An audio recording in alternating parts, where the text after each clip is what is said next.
அன்பானவர்களுக்கு வணக்கம். நம்ம ஒன்றா இருக்க கற்றுக்கணும் சீரியலில் நம்ம கந்தசாமி லக்ஷ்மி இவங்க குணத்துக்கு சண்முகம் மாதிரி ஒரு மகனா, இவனையெல்லாம் சும்மாவே விடக்கூடாது, ஓங்கி அரையணும் அப்படின்னு நினைக்கிறவங்க இந்த வீடியோக்கு ஒரு லைக் போட்டுக்கோங்க. ஸோ பார்த்தீங்கன்னா என்ஜினியரிங் படிக்கிற சண்முகம் கொஞ்சம் கூட மெஸ்ஸில் வேலை செய்கிறதே கிடையாது. படிக்கிற கார்த்தி கூட மெஸ்ஸில் எல்லா வேலையும் பார்த்துட்டு தான் போகிறாரு. ஆனால் நான் என்ஜினியரிங் படிக்கிறேன், நான் எதுக்கு இந்த மெஸ்ஸில் வேலை பார்க்கணும் அப்படின்னு சொல்லி மெஸ்ஸில் வேலை பார்க்குறதே கிடையாது.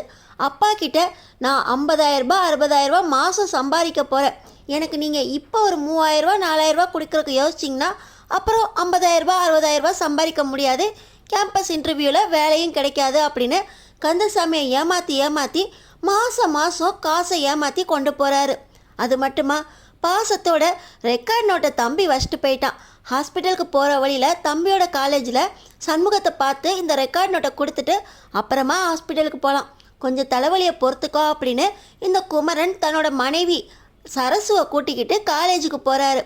இவ்வளோ தலைவலியிலையும் சரசு சண்முகத்தோட நோட்டை கொடுக்க வந்தால் ஃப்ரெண்ட்ஸ் எல்லாம் கூட வராங்க. வீட்டிலேருந்து ஆள் வந்திருக்காங்கன்னா இப்படியா வந்து நிற்பாங்க, இவங்களை எப்படி அந்த ஃப்ரெண்ட்ஸ் முன்னாடி நம்ம சொல்ல முடியும்? டேய் நீங்கள் இங்கேயே இருங்கடா, நான் போய் யார் வந்திருக்காங்கன்னு பார்த்து பேசிட்டு வரேன் அப்படின்னு ஃப்ரெண்ட்ஸ் கேங் கிட்ட தன்னோட அண்ணனும் அண்ணியும் தான் வராங்க அப்படின்னு சொல்கிறதுக்கு கூட இந்த சண்முகம் வெக்கப்படுறாரு. இவங்க எங்கள் வீட்டு வேலைக்காரங்கடா, நோட்டை கொடுக்குறக்காக வந்திருக்காங்க, எங்கள் வீட்டு ஆளுங்க இப்படியா இருப்பாங்க, எங்கள் அம்மா நோட்டை கொடுத்துட்டு வர சொல்லி அனுப்பிச்சிருக்காங்க அப்படின்னு சண்முகம் அண்ணனையும் அண்ணியையும் ஃப்ரெண்ட்ஸ் கிட்ட இப்படி இன்ட்ரடியூஸ் பண்ண இதை சரசுவும் குமரனும் கேட்டுட்டு, நான் இப்படி வந்திருக்கேன்ல அதனால தான் தம்பி என்னை வீட்டு வேலைக்காரன்னு சொல்லிட்டான், நீ வா சரசு நம்ம போகலாம் அப்படின்னு சரசுக்கிட்ட குமரன் ரொம்ப சோகமாக சொல்ல, நீங்கள் வேணால் உங்கள் தம்பி பேசுகிறத பொறுமையாக பார்த்துக்கிட்டு இருக்கலாம், என் புருஷனை உங்கள் தம்பி பேசுகிறத நான் கேட்டுட்டு இருக்க மாட்டேன் அப்படின்னு சரசு சண்டைக்கே போகிறாங்க. ஆனாலும் சரசுவை சமாளித்து குமரன் வீட்டுக்கு கூட்டிகிட்டு வந்துடுறாரு. சரசுக்கு சண்முகம் மேலே பயங்கர கோவம், ஆனால் இதை வெளிப்படையாக வீட்டில் சொல்ல முடியல. சண்முகம் மேலே சரசுக்கு பயங்கர கோவம். பார்த்தீங்கன்னா இப்போ சண்முகம் வீட்டுக்கு வந்துடுறாரு. வீட்டுக்கு வந்தவர்கிட்ட குமரனும் சரசுவும் உங்கள் தம்பி ஏன் இப்படி நடந்துக்கிட்டாருன்னு கேளுங்க அப்படின்னு சொல்கிறாங்க. ஆனால் குமரன் அதெல்லாம் வீட்டுக்கு வந்துட்டா அவன் மாறிடுவான், அங்கே நான் போய் இப்படி அழுக்கு ட்ரெஸ்ஸோடு நின்னல அதனால தான் அவன் அப்படி ஃப்ரெண்ட்ஸ் கிட்ட சொல்லியிருப்பான் அப்படின்னு சரசுவை சமாளிச்சிடுறாரு. ஆனாலும் இந்த சண்முகம் எதுக்காக அப்படி சொன்னார் அப்படின்னு சரசுக்கு கோவம் குறையவே இல்லை. இந்த சண்முகம் சோஃபாவில் நடு வீட்டில் கால் மேலே கால் போட்டுக்கிட்டு எனக்கு ஒரு டீ எடுத்துகிட்டு வாங்க அப்படின்னு சரசுவை பார்த்து சொல்கிறாரு. உங்களுக்கு வேணும்னா நீங்களே போட்டு குடிங்க தம்பி அப்படின்னு சரசு சண்முகம் மேலே இருக்க கோவத்தில் சொல்லிவிட்டு அவங்க பாட்டு அவங்க வேலையை பார்க்க போக சண்முகத்துக்கு கோவம் வந்துடுது. இதுக்கிடையில் கார்த்தியும் முருகனும் அப்படி சொல்லுங்க அண்ணி, இவன் ஃபேனை போட்டால் கூட ஃபேனை அவனுக்கு தூக்கி வச்சுக்கிட்டு இவன் படிக்கிறானா, அதனால் இவனுக்கு ஃபேன் வேணும்னு எங்களுக்கு சுத்த கூட விட மாட்டேங்கிறான் அந்த ஃபேனை, வீட்டில் அப்பாவும் காசு சம்பாதிக்கணும் ஹோட்டல் கட்டணும் அப்படின்னு ஃபேன் கூட வாங்கி போட மாட்டேங்கிறாரு, நைட்டு தூக்கமே வரமாட்டேங்குது, எல்லாம் இவனால தான், இவனுக்கெல்லாம் இப்படி தான் பதில் சொல்லணும், வேணா டீ போட்டு குடிக்க வேண்டியதானே அப்படின்னு எல்லாருமே அவனை திட்டுறாங்க. சண்முகத்துக்கு கோவம் வந்துடுது. இத்தனை பேர் முன்னாடி நான் போட்டு டீ குடிக்கணுமா, நான் என்ஜினியரிங் படிக்கிறேன், நான் எதுக்கு நானே டீ போட்டு குடிக்கணும், வீட்டு வேலைக்காரங்க டீ போடக்கூடாதா அப்படின்னு மனசுக்குள்ளே திட்டிக்கிட்டு இருக்க சண்முகம் நேராக அவங்க அம்மா கிட்டே போய், அம்மா இந்த வேலைக்காரங்களுக்கு ரொம்ப தான் கோவம் வந்துருச்சு, ஒரு டீ போட்டு குடிங்கன்னா நீங்களே போட்டு குடிங்கன்னு சொல்கிறான், இதுக்கு தான் வீட்டு வேலை செஞ்சவங்களை அண்ணனுக்கு கல்யாணம் பண்ணி வைக்கக்கூடாதுன்னு சொல்கிறது, வேலைக்காரியாக லட்சணமாக இல்லாமல் சொன்ன வேலையை செய்யணுங்கிற எண்ணமே இல்லாமல் என்னையே எதிர்த்து பேசுகிறாங்க, ஒரு டீ கேட்டதுக்கு நீங்களே போட்டு குடிங்கன்னு சொல்கிறாங்க, நான் இந்த வீட்டு பையன், அவங்க வீட்டு வேலைக்காரிங்கிற எண்ணமே அவங்களுக்கு இல்லை அப்படின்னு இந்த சண்முகம் அவங்க அம்மா கிட்ட சரசுவை பற்றி ரொம்ப மோசமாக வீட்டு வேலைக்காரி அப்படின்னு அழுத்தம் திருத்தமாக பேச லக்ஷ்மிக்கு கோவம் வந்துடுது. யாரை பார்த்து என்னடா சொன்னா அப்படின்னு ஓங்கி ஒரு அரைகிறாங்க சண்முகத்தை. அம்மா என்னம்மா அடிக்கிறீங்க அப்படின்னு லக்ஷ்மி கிட்ட கேட்க, யாரடா அவளை வீட்டு வேலைக்காரின்னு சொன்னது, அவள் இந்த வீட்டு மூத்த மருமக, உன்னோட அண்ணின்னு சொல்லணும், உங்கள் அண்ணனோட மனைவி, வேலைக்காரியாம்ல வேலைக்காரி, இன்னொரு தடவை உன் வாயிலிருந்து வீட்டு வேலைக்காரின்னு வரட்டும், உன் நாக்கை இழுத்து வச்சு அறுத்துறேன் அப்படின்னு லக்ஷ்மி சண்முகத்தை சொல்கிறாங்க.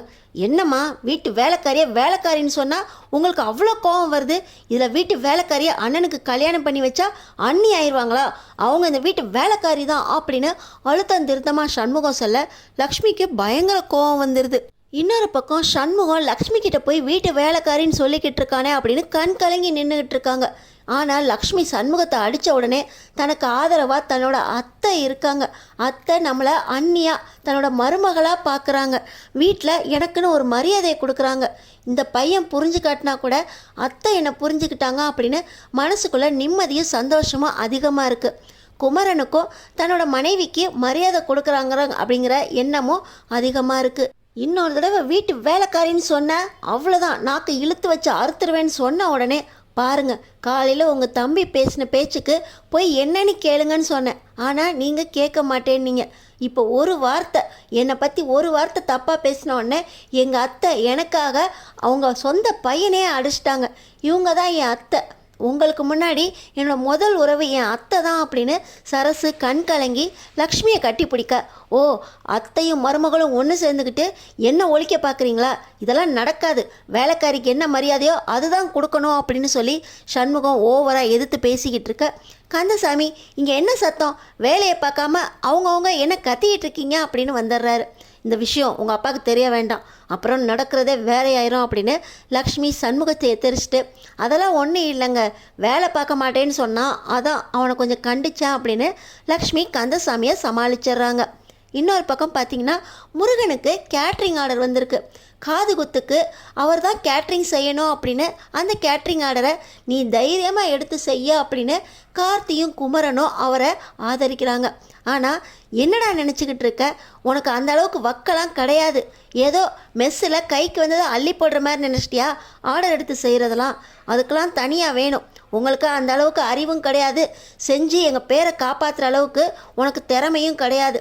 எங்கள் பேரை கெடுத்து விட்டுறாத, நீ அந்த ஆர்டரை ஃபோன் பண்ணி வேணான்னு சொல்லு அப்படின்னு சொல்ல, என்னால் முடியும், நான் இந்த ஆர்டரை நல்லபடியாக செஞ்சு கொடுப்பேன் அப்படின்னு முருகன் அவங்க அப்பா கிட்ட சொல்ல, டேய் குமரா, இவன் சொன்னால் கேட்க மாட்டான், நீ அந்த ஆர்டர் கொடுத்தவருக்கு ஃபோன் பண்ணி சொல்லு அப்படின்னு குமரன் கிட்ட கந்தசாமி சொல்ல, அப்பா அவனே தைரியமாக எடுத்து செய்கிறேன்னு சொல்கிறான், என்கரேஜ் பண்ணுப்பா அப்படின்னு குமரன் அவங்க அப்பா கிட்ட சொல்ல, ஆனால் எதையுமே ஏற்றுக்கிற மனசில் கந்தசாமி இல்லை. பேரை கெடுத்து வச்சிருவேன், இந்த ஆர்டரை நீ எடுக்க வேண்டாம் அப்படின்னு முருகனுக்கு ஆர்டர் போட, முருகன் இந்த ஆர்டரை நான் தைரியமாக எடுத்து செய்ய போகிறேன், அப்புறம் எப்படி மேலே மேலே போகிறது அப்படின்னு தைரியமாக இருக்க, கார்த்தி உனக்கு என்னோட ஆதரவு எப்போவுமே இருக்குது அப்படின்னு கட்டி பிடிச்சி சொல்கிறாரு. அண்ணன் குமரன் தோளில் தட்டி கொடுத்து உனக்கும் என்னோட ஆதரவு இருக்குடா அப்படின்னு தைரியம் கொடுக்குறாரு. இன்னொரு பக்கம் முருகன் கூட சண்டை போட்டு போனால் அந்த கஸ்டமரு இந்த லக்ஷ்மி மேலே கோவப்பட்டுக்கிட்டு இந்த லக்ஷ்மி மெஸ்ஸை ஒழிக்கிறதுக்காக அடியாளுங்களோட திட்டம் போட்டு வராரு. இந்த லக்ஷ்மி மெஸ்ஸை எப்படி காப்பாற்ற போகிறாங்க? வாங்கி போட்ட இடத்துல இன்னும் மெஸ்ஸு கட்டவே இல்லை. அதுக்குள்ளே கந்தசாமி நிறைய ஹோட்டலுக்கு விசிட் அடித்து ஒவ்வொரு ஹோட்டல்லையும் என்ன ஸ்பெஷல், எப்படி கட்டியிருக்காங்க, என்னென்ன நிறை குறைகள் இருக்கா அப்படின்னு கணேசனோட ஆராய்ச்சி செஞ்சுக்கிட்டு இருக்காரு. இந்த லக்ஷ்மி மெஸ்ஸை மட்டும் இடிச்சிட்டாங்கன்னா, அந்த இடத்துல ஹோட்டல் கட்டுறதுக்குள்ளே இடிச்சிட்டாங்கன்னா நம்ம முருகன் தான் அவரோட கேட்ரிங் ஆர்டர் வச்சு குடும்பத்தையே காப்பாற்றணும். ஆனால் இது கந்தசாமி கண்டிப்பாக ஒத்துக்கவே மாட்டார். லக்ஷ்மி மெஸ்ஸை முருகன் எப்படி காப்பாற்ற போகிறாரு? இந்த லக்ஷ்மி மெஸ்ஸை கட்டி முடிக்கிறதுக்கு முருகனுக்கு உறுதுணையாக எப்படி இந்திரா கை கோர்க்க போகிறாங்க? முருகனும் இந்திரானும் சேர்றதுக்கு கந்தசாமியும் லக்ஷ்மியும் எப்படி ஒத்துக்க போகிறாங்க? அடுத்தடுத்து என்ன நடக்க போகுதுன்னு தெரிஞ்சுக்கிறதுக்கு நம்ம சேனலை சப்ஸ்கிரைப் பண்ணி தொடர்ந்து பாருங்கள்.